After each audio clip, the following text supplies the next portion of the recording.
Жүрек қақпақшаларының ауруларын транскатетерлік әдістермен емдеу бұрыннан бері митралды вальвотомия түрінде қолданылып келеді. Бірақ аорталық қақпақты тәві немесе тавор деп аталатын әдіспен ауыстыру мүмкіндігі соңғы 10 жылда өте танымал болды. Біз осы әдістердің, яғни тәві мен митралды қақпақшаға жасалатын ТМВ процедураларының пионерлеріміз. Тәві қазір өте кең таралған процедураға айналды. Әсіресе жоғары қауіп-қатерлі науқастармен хирургиялық араласуға жарамсыз деп танылғандар үшін.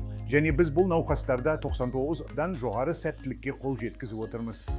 Көптеген осы науқастар өте қарт, әлсіз келеді. Сондықтан бұл процедураларда тамыр арқылы кіруді аса мұқият жасауымыз керек.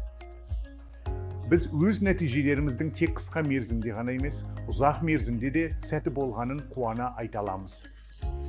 Нәтижелер көңіл қуантады. 80 жастағы ауыр жағдайдағы қарт адамдардың қайтадан үйіне оралып, еркін жүріп жүргенін көру бұл шынымен де қуанышты сезім. Тәві біздің өз тәжірибемізде соңғы 10 жылда айтарлықтай дамыды. Қазір біз көпшілігін шап аймағынан жеңілдетілген әдістермен, қарапайым әрі нәзік катетерлер мен клапандарды қолданып жасай аламыз. Аорта қақпақшасының барлық түрдегі ауруларын емдеуге болады. Аорта қақпақшасының кез келген тарылуы туа біткен бе, әлде қартайғандағы склероздық, дегенеративті аурулар болсын, бәрінде тиісті баллонмен кеңейтілетін немесе өздігінен кеңейетін клапандар арқылы емдеуге болады. Бізде барлық түрлі клапандармен жұмыс істеуде үлкен тәжірибе бар.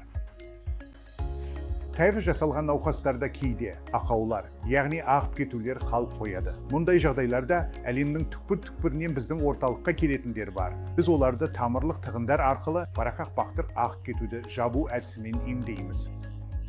Тағы да бұл процедураны ашық ота жасамай катетер арқылы орындаймыз. Тәві немесе ТМВ-дің аралық және ұзақ мерзімді нәтижелері ашық жүрек отасымен салыстырғанда ұқсас. Қақпақшалар ашық жүрек отасындағыдай тіндік қақпақшалар болып табылады. Және бұл науқастар орта және ұзақ мерзімде де өте жақсы нәтиже көрсетеді. Қазір бізде бұл науқастар үшін 8-10 жылға дейінгі нәтижелер бар. Және олардың пайдасы ұзақ уақыт бойы сақталады.